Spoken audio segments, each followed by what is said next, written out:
This unique classic car is one of a unique one known as a mod. It is a mod because it is one that has been modified with a specific series known as the Tri-5. Why is it called a Tri-5? Many who are new to the classic car would have wondered, what is a Tri-5 Chevy?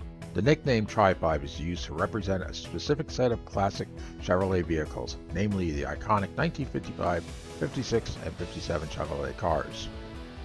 In this aspect, the 1955 Bel Air Shorty used to be a four-door model, but at some point in its life, someone removed the rear doors, shortened the roof and the wheelbase, and welded the remaining sections together.